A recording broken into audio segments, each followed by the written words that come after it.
And now we're going to dive into a session that takes us on a bit of a journey about what's possible and give us a UK focus. Can you tell us, what is the kind of relationship or context? Why is it really relevant to look at how the UK is approaching being a reading nation?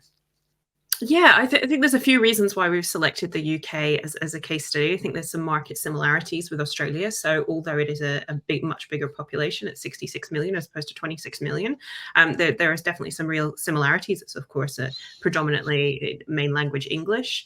It's got a really strong and really healthy publishing sector, as Australia does. There's a lot happening in terms of reader development, reading engagement. There's strong public libraries network across the 4 constituent parts of the UK. There's a lot going on. There are challenges in school library land over there as well. And I think looking at the case studies that we're about to focus on, there's also been 30 years of having several dedicated agencies to looking at reader and literacy and reading and writing engagement across the country. So they've had, in addition to all of the networks and systems and support and great organizations we have here in Australia, they also have that layer of national reader development organizations. And so that's, I think, why it's particularly interesting for us to look at. They've also got 3 layers of government like we do. So there's lots of different people that you have to speak to and negotiate with.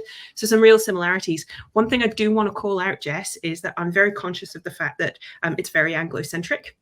And I don't just want to be upfront about that. I know that there are some absolutely amazing programs happening in other countries like Singapore. South Korea has a remarkable arts learning program that's rolled out from a central level with substantial funding that's really impressive.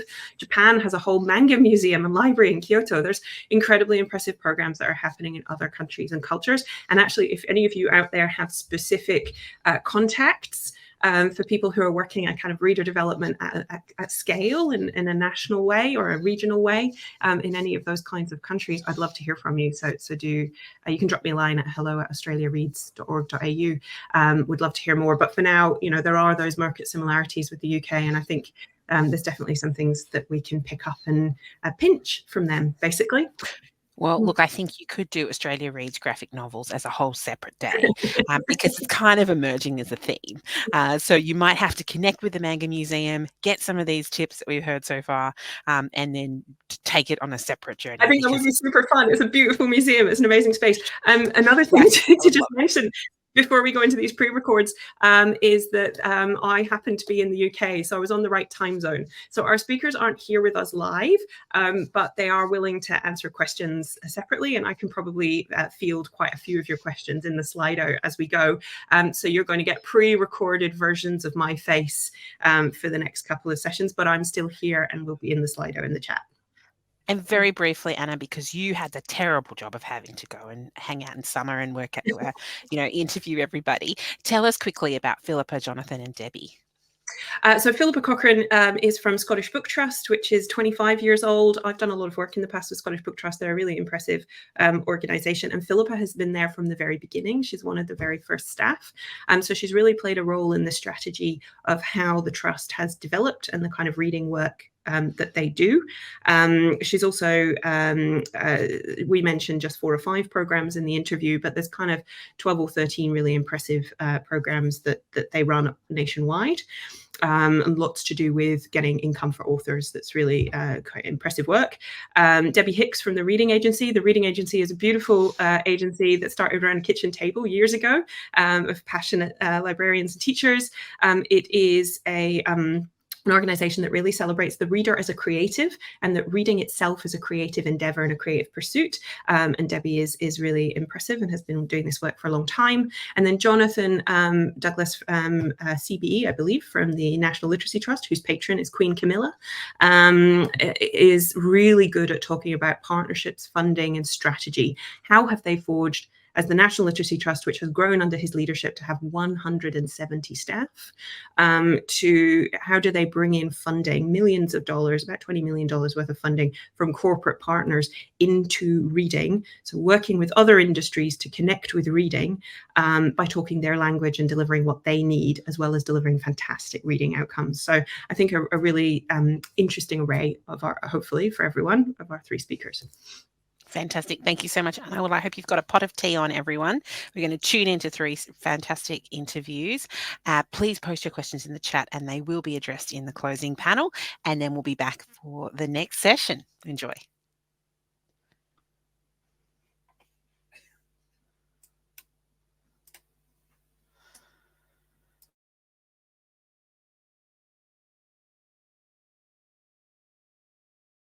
Okay, hello everyone. I am here with Debbie Hicks from the Reading Agency, a charitable organisation focused on tackling life's big challenges through the proven power of reading, a cause we can all absolutely get behind. Debbie, you're a founding member of the Reading Agency. So to kick us off, maybe you could tell us a little bit about how the agency came into being and what caused you to set it up and what were you really focused on at that time? Absolutely. Well, thank you very much, Anna, and welcome everybody to this session. So where did we come from? The Reading Agency grew out of the passion of a group of reading activists who were involved in the reader development movement and driven by a really firm belief in the power of reading. We knew that reading was a game changer. We knew that it enabled individuals and communities to be the best they could be, that it supported creativity and skills and learning and health and well-being and social connectivity and all those really important things in society. But we knew that we also needed to prove that. We needed a robust case for support that raised its profile in a different way. So the reading landscape was very well supported at the time. There were lots of major players, but we were all sort of reinventing the wheel and working away in our silos. So we felt that there could be real value in joining up the dots so that we could bring the key partners together around a shared vision that could also build the evidence base that would then ensure buy-in to this vision from a wider range of stakeholders. And we'd done an initial piece of mapping research looking at reading partnerships for libraries, which really reinforced that belief. So we were absolutely involved in 3 important development strands of work. One was focused on research and advocacy for reading and libraries. There was another piece of work around the development of off-the-shelf promotional resources. And then there was a third piece of work, which was piloting a national reading programme template that brought together local summer reading activities into one model with shareable resources. So all groundbreaking work, but all very siloed. And we thought that by bringing those 3 strands together within a new partnership framework that combined the power of the different parts of the reading landscape, libraries, publishers, authors, we could pack a real punch and also create a centralised agency for change that could deliver high quality, cost-effective reading activation whilst also building the evidence base that would extend our influence. So Arts Council gave us a small development grant and we were away. The Reading Agency was born. You were real. It was happening. We were happening. We were happening. And how did that, I'm asking a cheeky question that's not in our official script right now, everyone.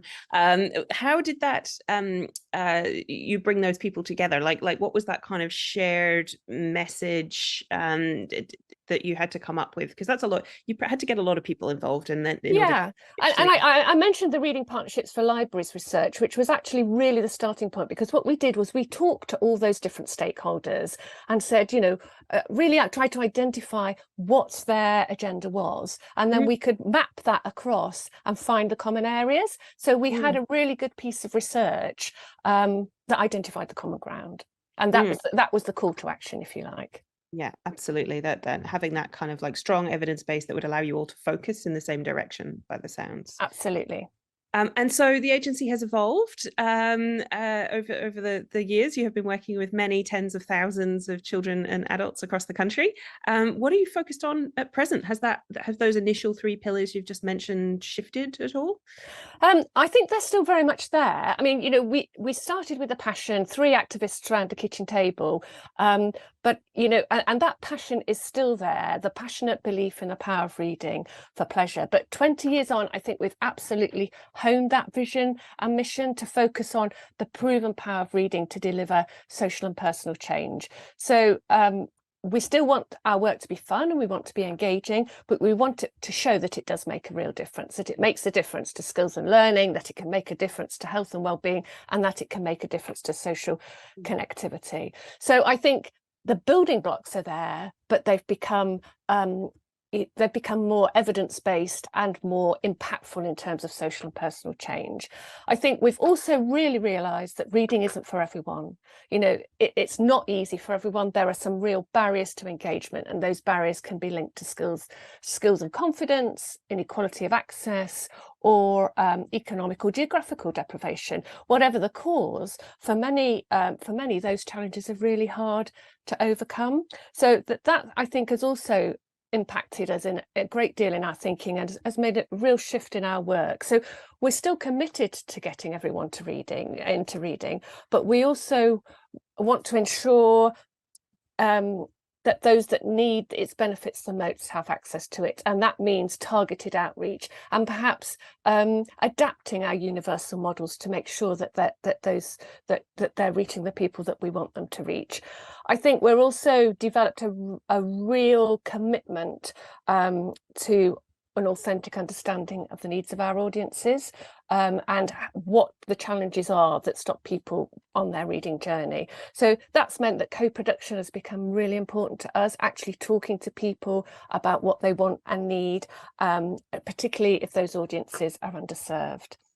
And I think another really important message for us over the years has been that, you know, for less confident readers, it's not the book that's the starting point, it's the interest pathway, it's the passion. That's the way into reading. So, you know, and I think we've also really realised that it's not enough to give a person a book and expect them to become a reader. You have to activate that engagement, whether it's through peer support and encouragement, whether it's through shared and social reading models, whether it's different formats or different types of approaches into reading, or whether it's events and activities. That activation is absolutely crucial. And I think the third thing that I would say that we've really you know, has really made a difference to our work is that we've appreciated that whilst work with children and young people is really important, you know, it really does set those children off on their reading journeys. I think if we really want to make a difference, we've got to also engage with adults, especially those adults that are less confident, because I think that's a game changer for them, that changes their lives, but it also can help to build those cycles of deprivation in the home. Yeah, so that's a big market in the UK. That's what 66 million people, something like that, the population of the UK, reaching all adults. That's a pretty big mission. So how are you kind of targeting that? How are you kind of Well, I think we have our universal approaches, you know, the work with the passionate readers, with those that enjoy reading, and there are, you know, our sort of our reading group activity, our publisher offers, all of that sort of engagement that's there, that people can use under their own volition. But I think we're also doing really targeted work with less confident readers. So we have programmes such as Reading Ahead, which supports less confident readers on their reading journey. It's a challenge model, but it's for adults. We have our Quick Reads programme, great books by great authors, but easy to read and accessible and confidence boosting, whilst also fun and engaging. So I think, you know, we look at the big picture and how we can support those readers, but we who enjoy reading, but we also look at those that need help along their journey. So a broad program and a suite of activities that anyone can sort of self-service into if they're ready, and then a really facilitated program for those who might need a bit more support. Is that the kind of mix? I think that's the perfect scenario. Mm-hmm. So maybe you can tell us a little bit more about sort of how this works in practice for a couple of programs. Maybe we start with the Summer Reading Challenge, which is a really broad program that you run. Absolutely, and it's one that I think will be very familiar to people in Australia, because it's a very common model, and it's our flagship program. We reach over 800,000 children a year with it. Engaging summer reading activity that's fun, that's family focused, but really has an important impact in that it tackles that summer slide, so that children keep reading over the summer and don't have that dip when they go back into schools. But I think, you know, what we try and do is keep it exciting and engaging. So a new theme every year, supported by new partners, which keeps it fresh. So for example, this year, Ready Steady Read, we've got a sports theme, partnership with Youth Sports Trust. It's been really successful, and we're seeing record numbers engaging in libraries and online with the Summer Reading Challenge.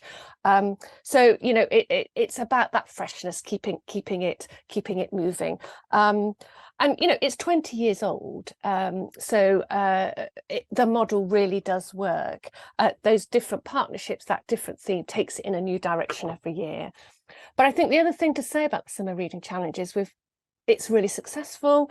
800,000 children is an impressive figure, but it's only 4% of the total eligible primary age catchment for that programme. So we are reaching some of those families and children that probably need the benefits of that summer reading the most.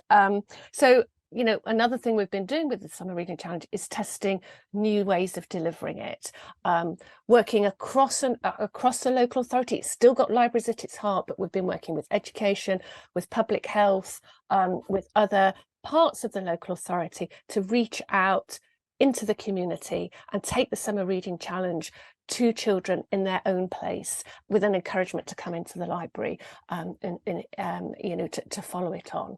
And the other thing we've been doing is also thinking about universal library access. So give a child a Summer Reading Challenge core pack, give them a library card at the same time, so it removes one of those barriers to engagement. So very exciting developments, I think. Yeah, so I mean, those barriers to engagement, you mentioned that access to books, having books in the environment, being validated that books are normal in the space around you, they sound like pretty critical factors when you're thinking about designing a new program. Yes, I think they absolutely are. Yeah, and I think there are some. If I had to pick out some success factors for a national programme, I think it's, you know, at scale, high quality resources that are customizable at a local level, so they look and feel local, but they've also got that national impact, that strong supporting evidence base, you know, with public libraries at the heart, powerful shared evidence, and authentic co-production with communities. So I think there's a number of really critical success factors for national programme delivery. And so, I mean, have you set yourselves a goal? If you've got 4% now, are you looking ahead and going, we want to get that up to 10% of primary children? Our ambition is universal access to the Summer Reading Challenge. The new models we've tried this year and last year, well, actually we're into our third year of the cross authority pilot. We know that we've engaged 100,000 additional children that have never used the library before. So it's a big ambition, getting everyone involved, but you know, think big. That's our motto. We've got to dream big. If we want nations of readers, we've got to dream big. So Absolutely. That's impressive. Thank you. And I think that what you just said there about kind of centralized resources made local so that it can be adapted. I'm sure that you would find, you know, a metro community is quite different from a village in an isolated area. So is that what you mean by localized, people being able to adapt the resources? Yes, so the resources, you know, in a way, the Reading Agency has been a victim of its own success, in that people see the Summer Reading Challenge, but they see it as a local initiative, because it feels like it's their local library, it's their local community that are doing it. And I think we sort of match that approach very much with our the way we approach the evidence collection. So we have the big national impact data, the big national reach figures, but we also provide local snapshots for local communities and local areas, so that our local library partners can use that evidence at within their own communities and with their own partners to prove value. That's amazing. And that's definitely a theme that we're hearing again and again in Australia, from the UK, from Canada, the US, is the importance of getting that information, getting that data about how readers behave and how you're doing, and being honest about tracking your success and how things are going. So do you commission your own reports? How do you approach the research piece of work? Well, our research model is varied. Wherever we can, we commission external research to have that robust validation. But we also do in-house evaluation of programme delivery, and you know, in some ways, that's also a real strength, because you can tease out some of the real implications of the data in a way that external agencies don't always understand the real context. But I think, you know, there is a place for that. Absolutely accept that there is a place for that externally commissioned research that puts things into a national context, and where there are the robust tools. We use a mixture of our own bespoke tools that we've developed specifically for programme evaluation, adapted to specific programmes, but also validated measures as well when we're doing our own research to always ensure that we're in line with national evidence trends, but we're getting the most out of our programmes. And that must really strengthen your advocacy message if you're able to point to multiple years of data from the same programme and growth and so forth. Absolutely. And I think that's one of the strengths of, if we look at Reading Well, for example, we have 10 years of evidence. Reading Well is our books on prescription programme. We've got 10 years of evidence for that programme that includes evidence of reach and impact. So over 3 million books have been loaned from public libraries as a result of the health and wellbeing lists that we've created, but we've also got very strong evidence of patient benefit and self-reported benefit. Can you just run us through in a little bit more detail what Read Well is? Because I think there's a lot of interest in the intersection between health and reading and the many health benefits that reading can have. So could you just describe the programme a bit more? Reading Well is a really great example of a community reading intervention that's actually become established as a frontline health support service. It doesn't, it's not meant to replace any of our existing health services, but it's meant to add value. And it's designed very much to help people understand and manage a range of health conditions. So we have 5 Reading Well lists in existence. We've got 3 mental health lists, one for adults, one for children and families, and one for young people. We've got a long-term conditions list and a dementia list, which we're just refreshing. It sounds a simple thing, a curated list of helpful reading. It's a very robust process. It takes a year or so to put one of those book lists together. It involves evidence mapping. It involves extensive consultation with health professionals and service users. But once those book lists are there, they're available, they're out in public libraries, they can be referred to by health professionals, or people can use them on their own, just to explore additional support for any of their health needs. So, it's been around for 10 years, and it's now very much a recognised community health intervention at the heart of the public library health offer. That sounds amazing, having really established a strong relationship with the health sector then, that they feel to some extent an ownership for that programme by the sound of things. Absolutely. I mean, it's endorsed by NHS England. It's also endorsed in Wales. It's got, all of the Royal Colleges backing it, the Royal College of Psychiatrists, Royal College of GPs.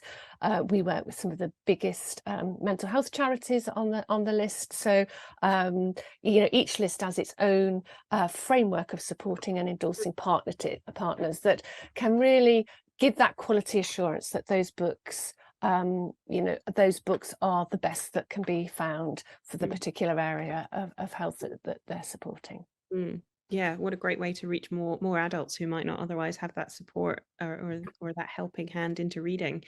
I know that there'll be a lot of interest in that programme in Australia, and I think it was appreciate you letting us know the kind of rigour that goes into it, that when you're designing a programme to have a particular kind of intervention, you need to be very thoughtful about your purpose and your programme design, and then spend the time bringing the partners on board. So it feels like, to have something with longevity, you need to put that kind of thoughtfulness in up front. Absolutely. And it's not always an easy journey, because I think, when you're doing a lot of co-production work and you're talking to health professionals and people with lived experience, sometimes there's a bit of a gap between the two views, and I wouldn't say conflict. Different languages maybe going on there. And different priorities. And I think that we've learned a huge amount about health commissioning and the type of books that people want and need and that are useful, that are not always the type of books that are commissioned by publishers and health experts. Some food for thought for colleagues watching in Australia now. Debbie, our time has almost come to an end, but I'm going to ask you to just kind of sum it up in a nutshell for us. What would your top 3 tips be for anyone out there who's looking to build either a local reading community or as we have a grand ambition to build a reading nation.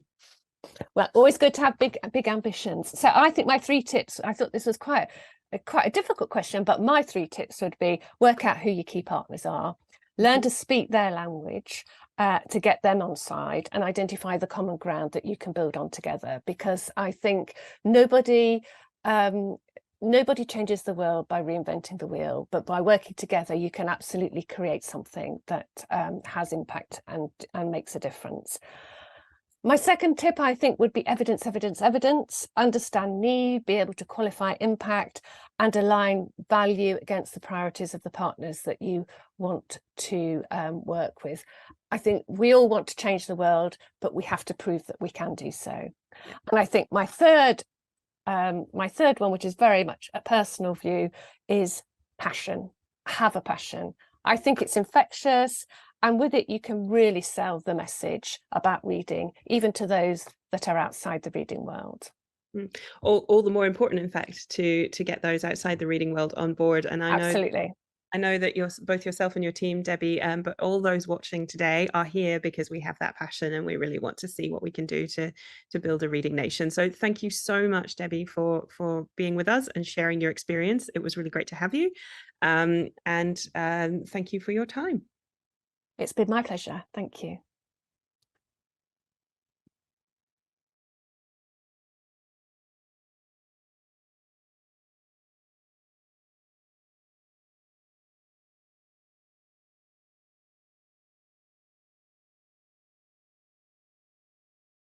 Hello, everyone. I'm here with Jonathan Douglas, the CEO of the UK's National Literacy Trust, which is an independent charity based here in the UK. And Jonathan, the Trust is very established, and you run a huge number of programs that change the lives of tens of thousands of children and adults right across the country. You've got this grand network of literacy hubs that supports the most socially disadvantaged communities in the UK. And you also do an awful lot of campaigning and policy work backed up by a really extensive research program. So we're going to take a whistle-stop tour through each of those areas and learn a bit more about the impact of the Trust. And maybe we can start with readers and the people you work with. Can you tell us a bit about the communities and the people you work with and the programs you run?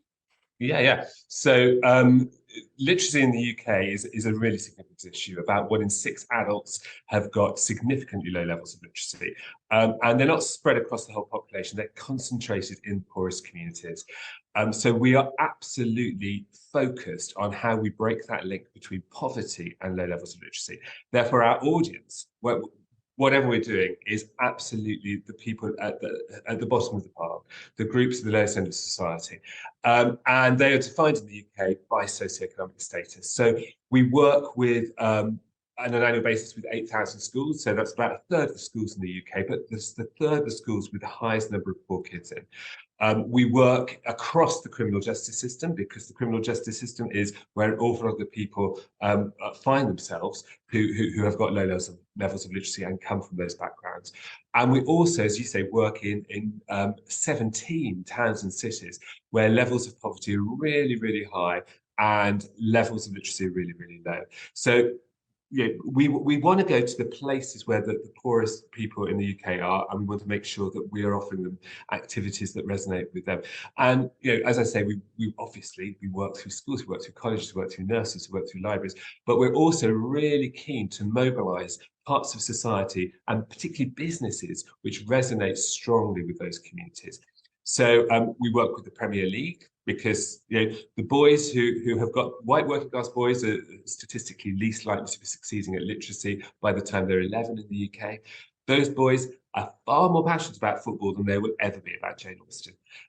We work with McDonald's, because the families least likely to own books are the ones most likely to buy Happy Meals. So McDonald's now run this amazing campaign 3 times a year, replacing their toys in Happy Meals with books.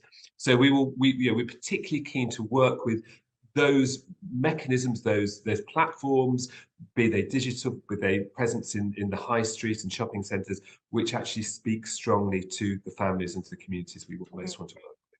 Wonderful. And you have quite an extensive schools program and network of working with schools and schools libraries, isn't that right? Yeah. So one of the key characteristics of the communities which we've identified is that actually they are far less likely to have a school library than more affluent communities. school libraries aren't statutory in the UK.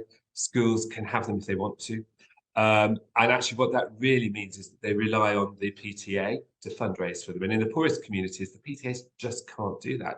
So nationally, about 1 in 7 primary schools don't have a library. But when you look at the poorest parts of the UK, like the Northeast, actually that's almost 18% of schools not having a library. So in the past 2.5 years, we've been fundraising madly. We've been working with a coalition of publishers, and we're now actually on track in the next 6 months to have put in 1,000 primary school libraries in the schools in the poorest communities who currently don't have them, which is immense. The UK at the moment is going through a huge cost of living crisis. Inflation is hitting us badly. Poverty is rising. If kids don't have books at home, and 1 in 5 5 to 8-year-olds don't have a single book at home in the UK. Kids don't have books at home, then they need to have them in the school. And we, as I say, we're working fantastically. Financial services are stepping in to help fund it, but it's now a large scale. It's actually the UK's largest ever school library development programme, and we're on track to do something really exciting with it. It sounds amazing. I'm pretty sure some of the people watching will be involved in the Save the School Library campaign that's happening in Australia at the moment, and will be really inspired and heartened by that story, that it is possible to turn things around. Yeah. I mean, and the way we've done it is by bringing the entire publishing community behind us. So publishers are offering immense discounts and sometimes donations of stock, but always the highest level stock, always exactly the stock we need, and always with a focus on diversity. Very, very keen to profile diversity in school libraries. But also philanthropic investment. We've generated over £6 million worth of business investment into the campaign so far. We're now taking it to government and saying, look, government, if you invest in it too, this could be a universal campaign, raising the quality of every primary school library in the UK. So that's a really mixed model then. You've got the philanthropy, you've got corporate partners, and then you're going to government. Absolutely. I mean, I think the UK economy is not in a good place. If we're looking for large-scale investment in literacy at the moment, we need to work on business models for government which combine investment from the private sector. So in effect, public-private partnerships, which can be really rolled out and as a charity, we're in a good position to broker those national partnerships. Yeah, absolutely. Fantastic. I really want to find out more about how that might work in the Literacy Hub's context. But before I do, you mentioned prisons then. You have a podcast, don't you, with the greatest name, isn't it, called Books Unlocked? Yeah, well, it's actually it's not a podcast because, unfortunately, if you're in prison, the chances of having mobile technology or any internet access is pretty low. But the one thing that pretty much every prisoner in the UK has is the ability to listen to national prison radio. So it's beamed into cells. And we have a nightly show on National Prison Radio. We work across the prison estate.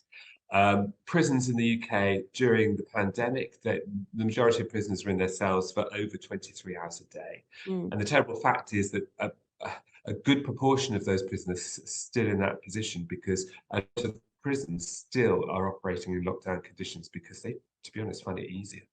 So getting not just expecting prisoners to be able to access a prison library or the learning skills unit in the prison, but actually getting into the cell is really important. So yeah, we've got a nightly show now, National Prison Radio, and you name it, everybody from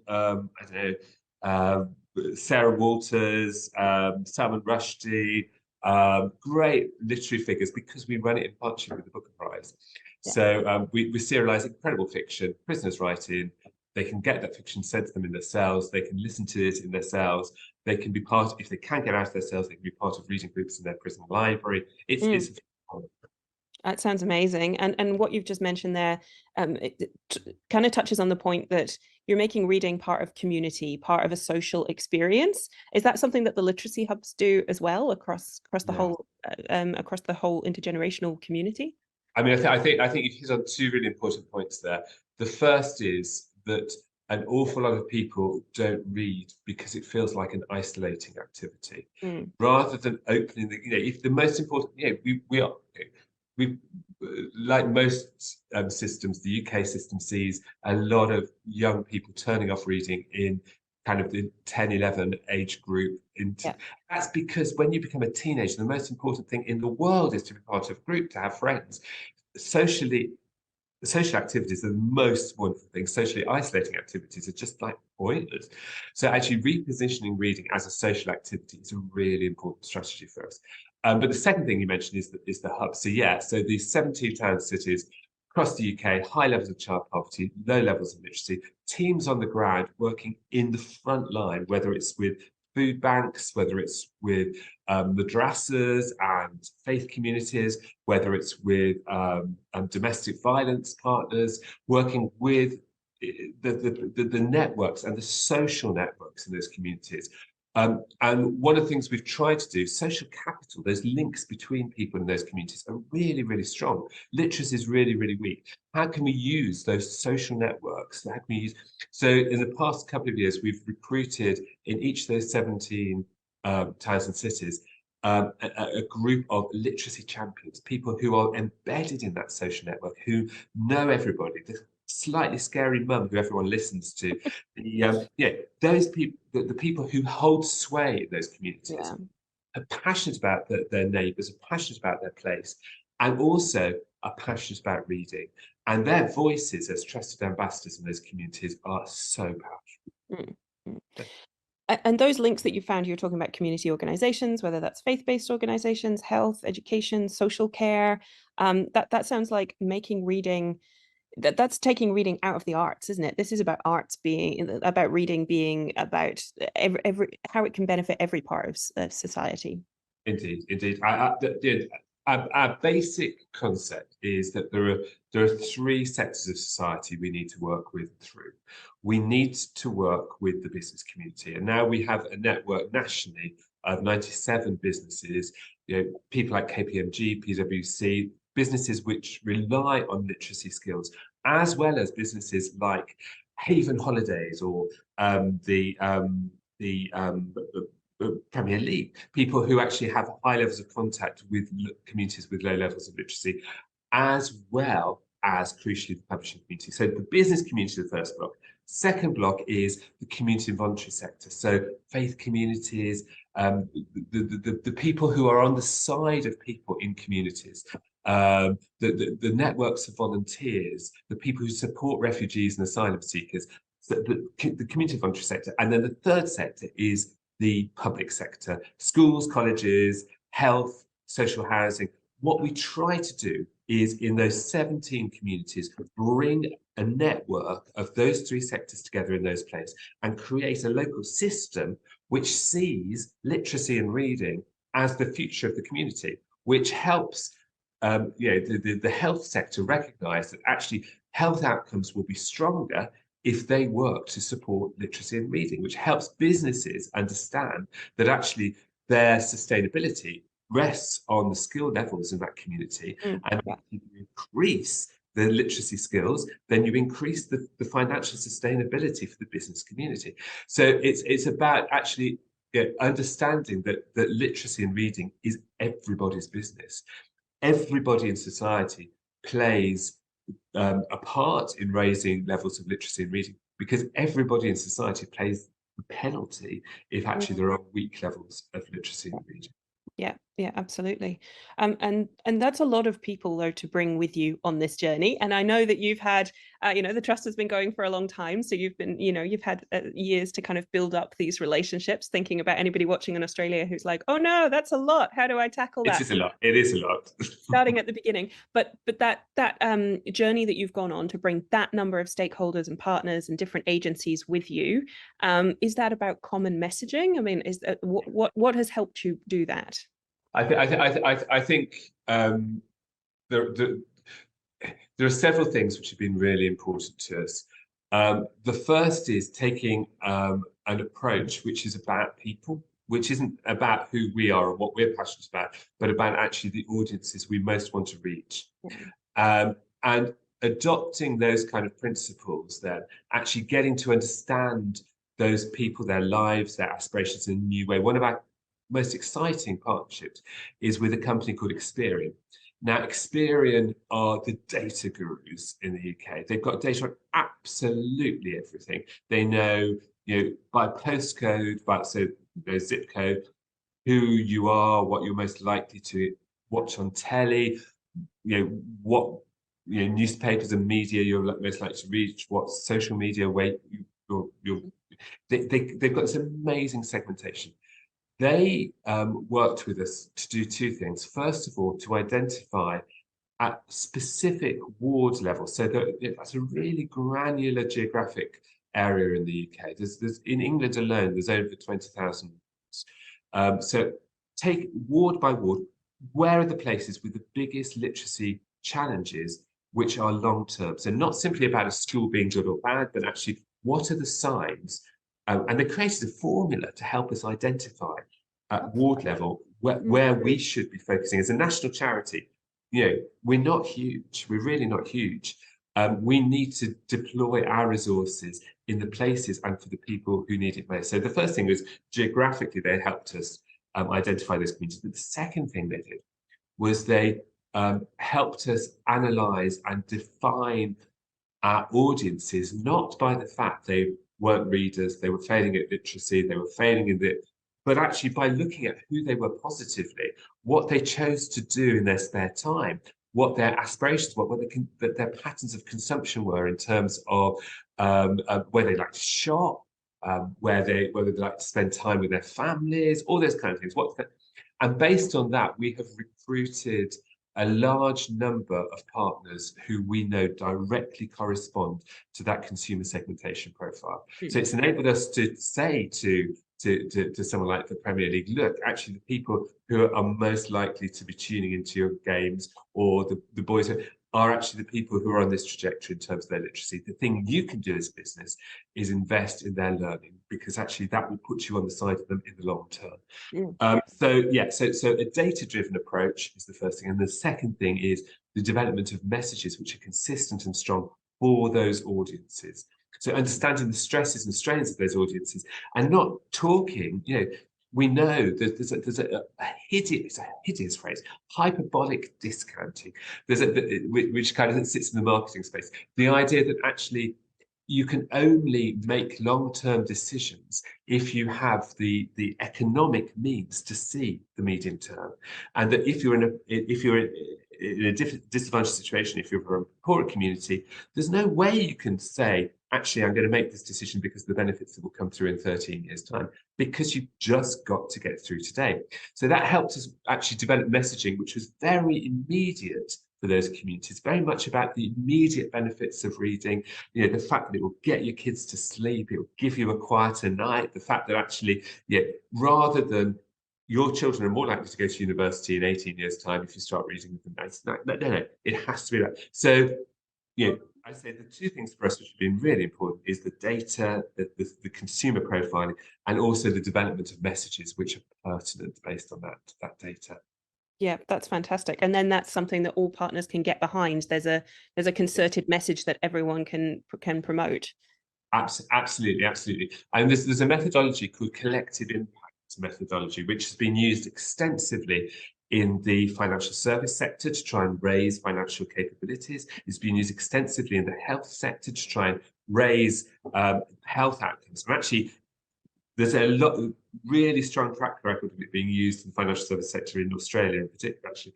But we adopted that same approach, the idea that we need to bring together lots and lots of different messengers, lots and lots of different players, and actually give them some very clear shared messages which they can take. It doesn't have to be our work, it can be their work, it can be the McDonald's advertising campaign, it can be Penguin Random House's promotional activity, but we're trying to inform them so actually they carry the same message, and we're delivering systematic messages to those audiences through multiple channels. Yeah, that sounds both effective and impressive. And sounds like a great response from partners as well, because they've come with you on the journey and they're with you for the long haul, which is impressive.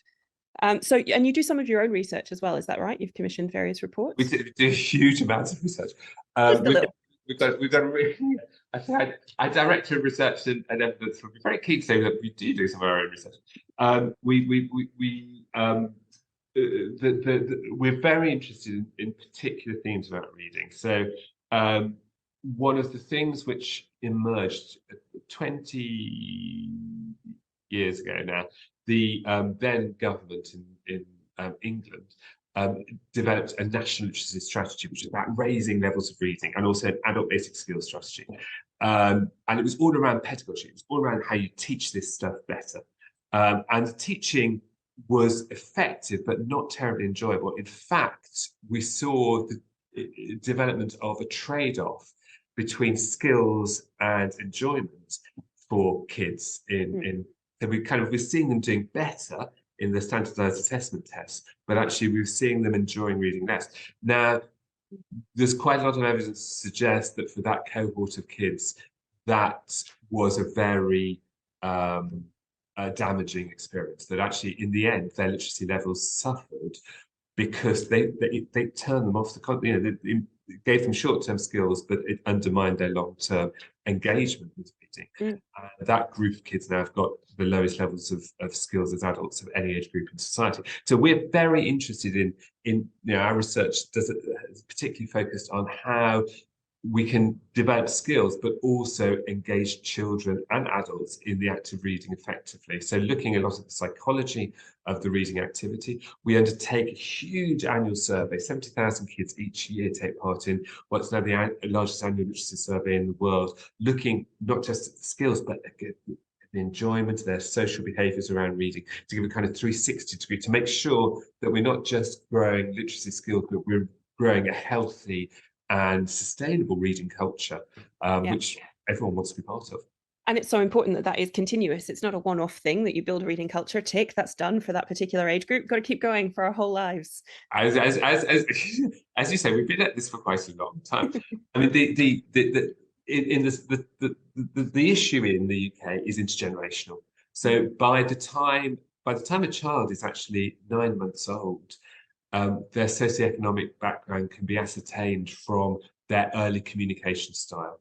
By the time a child is 5, the poorest kids are up to 18 months behind in terms of their language and early literacy acquisition. This isn't a product of simply education. This is a product of intergenerational patterns of communication, exposure to books in the home, and those kind of things. It's an intergenerational challenge. Therefore, we need a sustained intergenerational solution. I had a full set of dark hair when I started this job 15 years ago. The trust has been going for 30 years.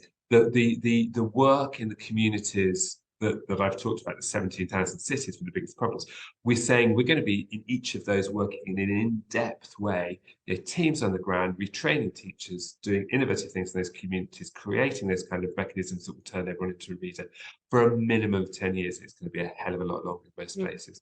So yeah, this is the long game.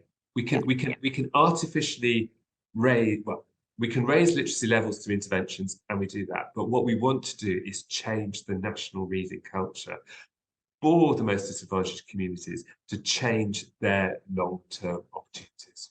And it sounds you're doing impressive work and are well down that path, Jonathan. So for one final question, what would your top 3 tips be for anyone out there who is looking to build a reading culture and build a reading nation? Well, I've probably said them all already, actually. So let's just the first thing I think is that it's not just the work of one sector. It needs to be, publishing. I'm a librarian, libraries, schools, colleges, nurseries. Those of us who live and breathe reading need to be at the heart of this crusade. But actually, it is the mobilization of resources that reach the audiences that we're not great at reaching, which will make the difference. So cross-sectoral response is perhaps the first thing. The second thing is to combine that, and kind of been talking a bit about it, the top down. So those national targets, that national research, those national messages with bottom up. So something which actually genuinely is owned by communities. One of the effects of the pandemic in the UK has meant that people operate in two very digital experience, two very specific spheres. In a global sphere, they're citizens of the world. But they're also hyper local. They know, in our cities, WhatsApp groups for people's blocks of flats or apartment blocks or WhatsApp groups for people's streets define a huge amount of behaviour. It's very, so that top down and bottom up, mobilising communities, bringing partnerships together locally is I think perhaps the second most important. And I think the third thing is, and we've talked about it again, to take that audience focused approach, to start with the people you most want to reach, to understand those communities, not to, you know, I will be brutally honest, as a librarian and in previous jobs helping to run libraries and library strategy nationally, we did loads of work around, you know, library recruitment and trying to get the message of libraries and the value of libraries across. And I remember going into libraries and discovering that the posters that had been created to generate new library members were being displayed in libraries to existing library members. Yeah, we actually need to start with the people who we're not reaching. You know, and to some extent, to be generous enough to actually start with their values and understand the value in their lives and the strong resources in their communities and actually build on those rather than project outward from our own passion for reading, which is real but isn't always engaging. It's very real, but we want to spread that message, and we've got to go where people are rather than expect them to come to us, is what I'm hearing. You've put it far better than I have. Thank you so much. You should be doing my job.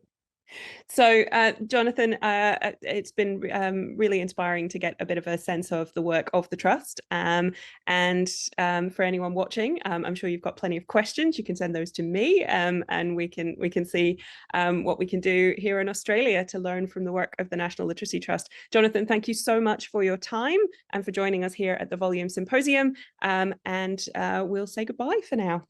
Bye-bye. It's been great to chat to you, Anna. Have a great symposium.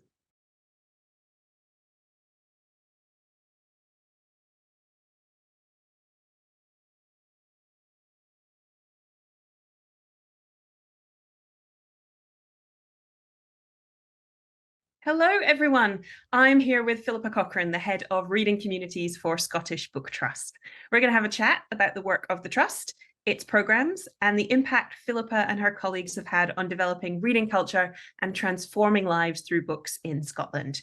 We're at a different scale here than in the wider UK. The word national is used by British people to mean the whole of the UK, and that means the 4 countries, Northern Ireland, Wales, Scotland, and England, that make up the United Kingdom.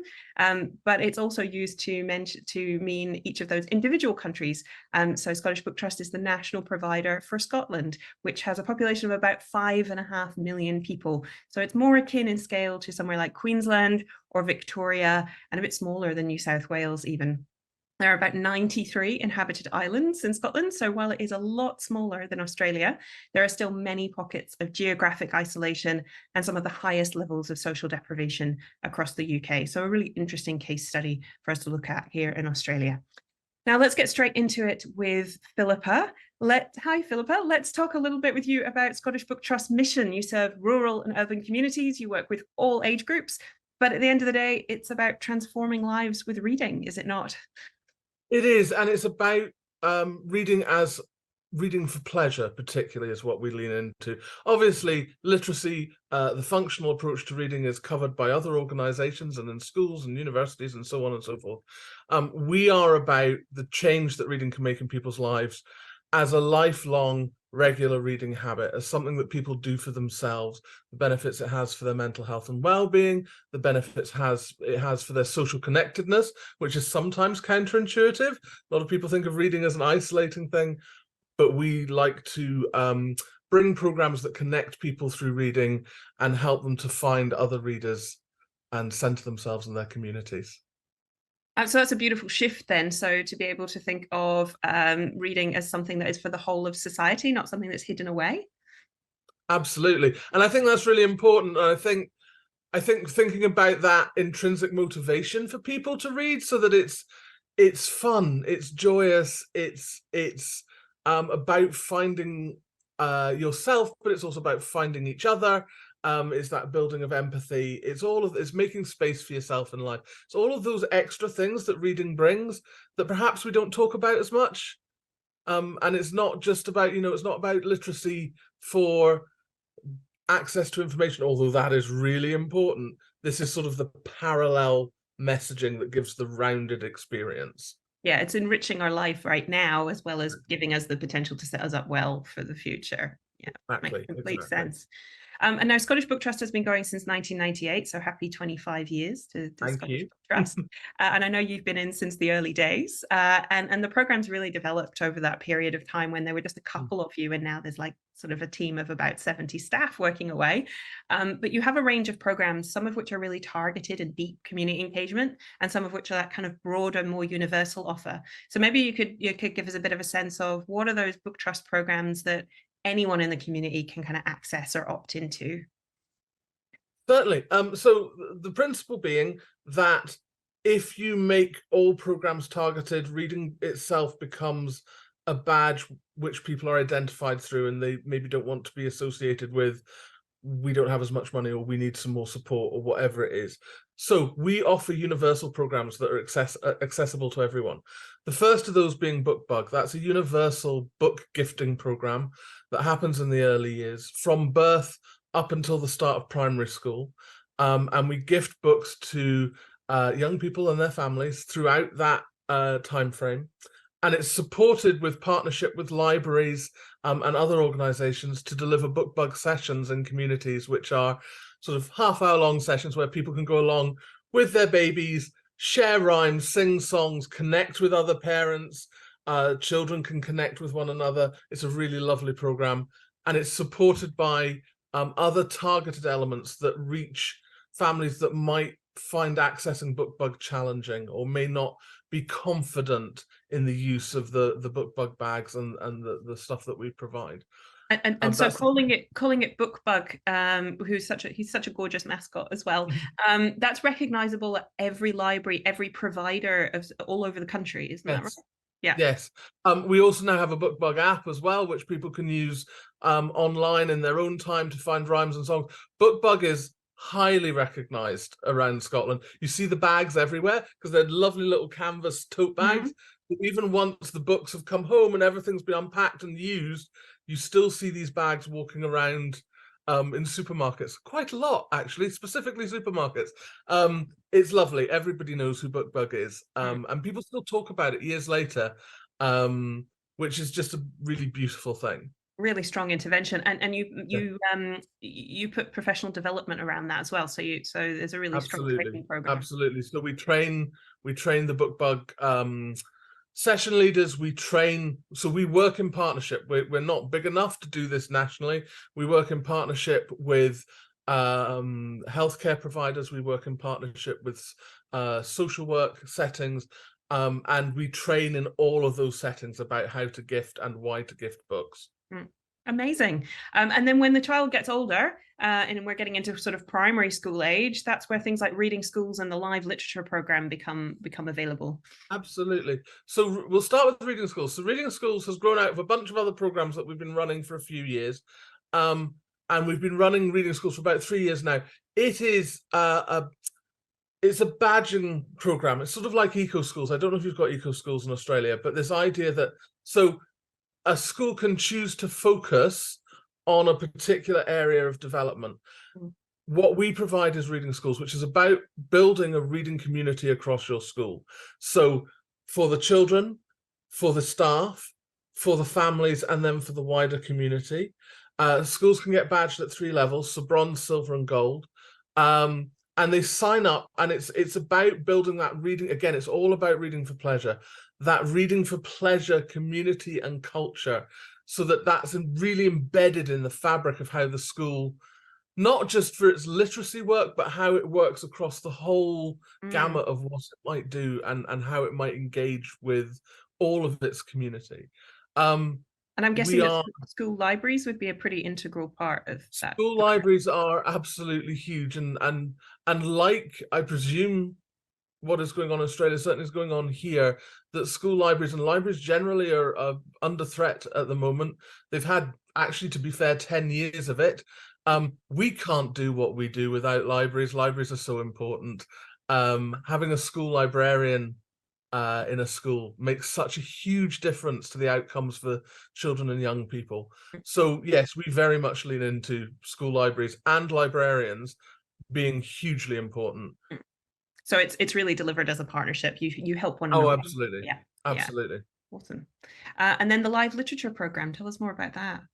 So the live literature program is our oldest program, and we're incredibly proud of it. It is a program where, so it was originally set up to make sure that authors had a way of making income outside of the sales of their books. Mm-hmm. But what it also does is it means that any not-for-profit organization can apply to have money to bring an author to do an event with them, whatever that might be. That might be a very traditional sort of 1 hour long author talk. It might be workshops. It might be something more experimental and crazy. We're up for all of it. It's a part funding program, so the authors get paid at a fixed rate. Mm-hmm. We pay half of their fee. The people who have been successful in getting the funding pay the other half.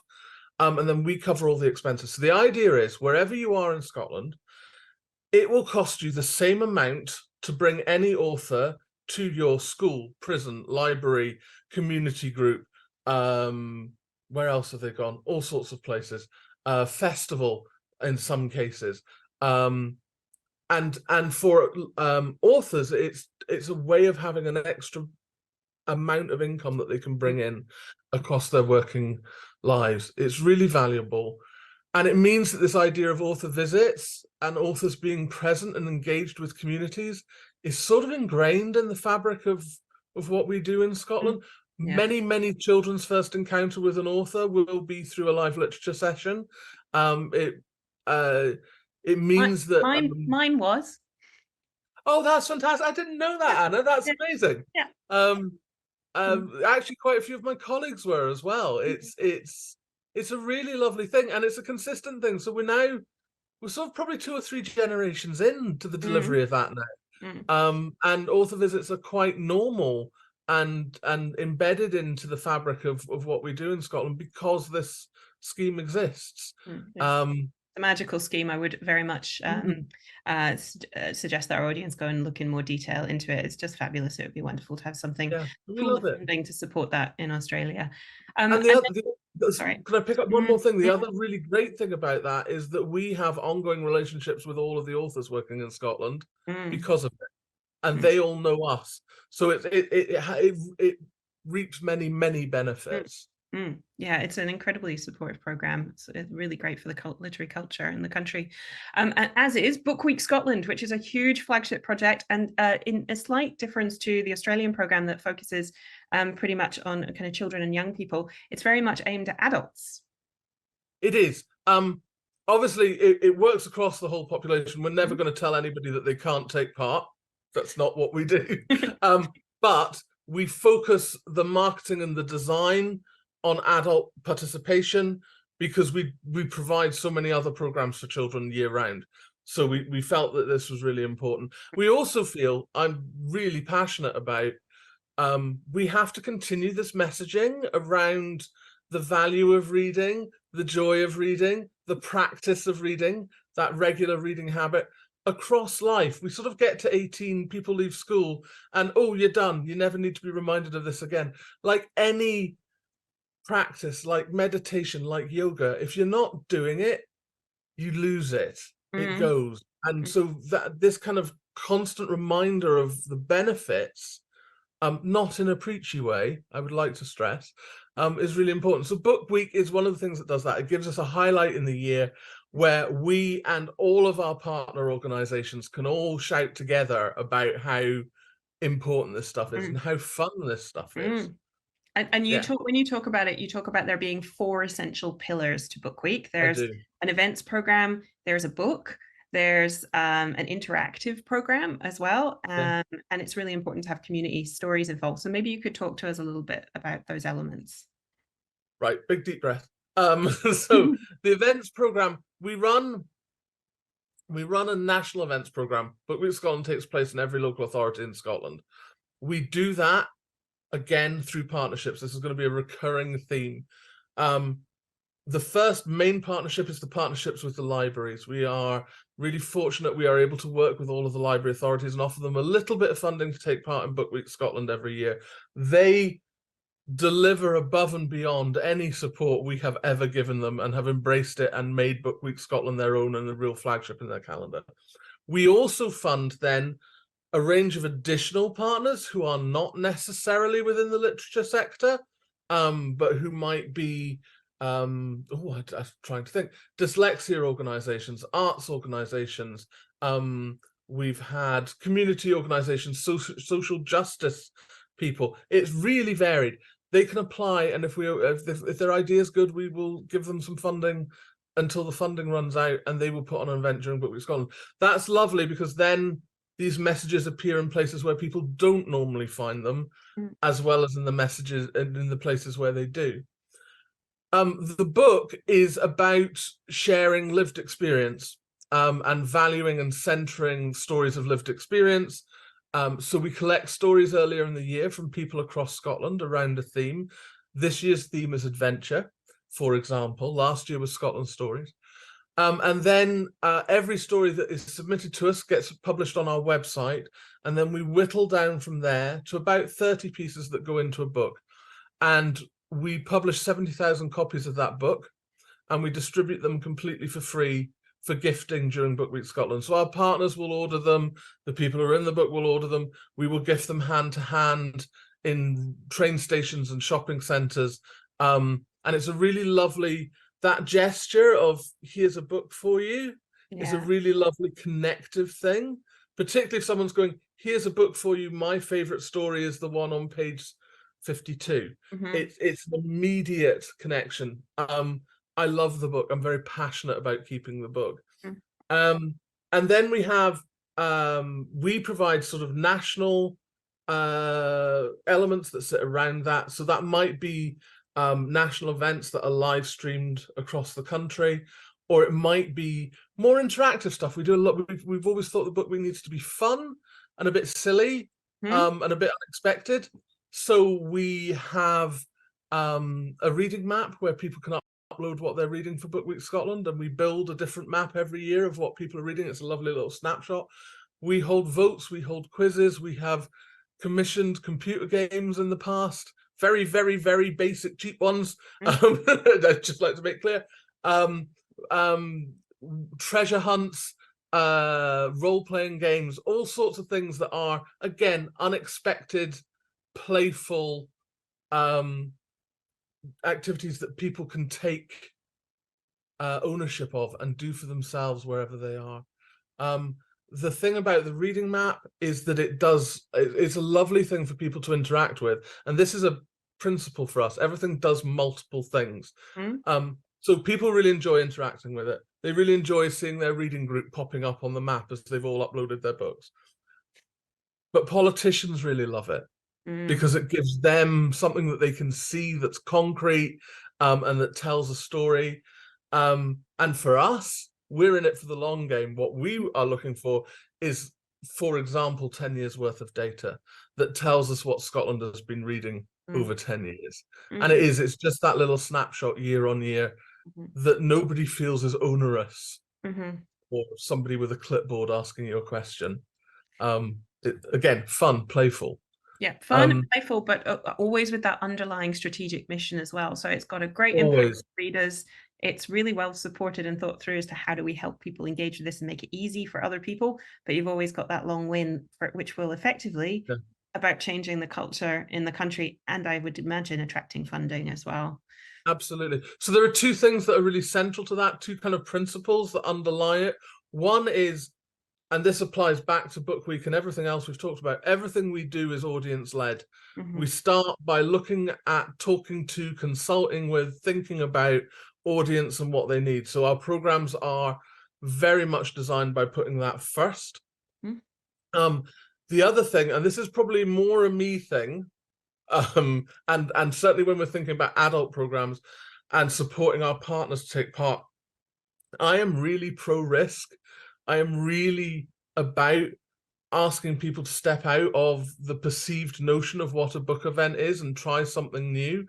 it is, from my perspective, far more important that a partner puts on something for their audience that they think their audience will be interested in, even if they've never tried it before, and 20 people turn up and have a brilliant time, that is that they put on something that they know is going to work, and 100 people turn up and have an average time.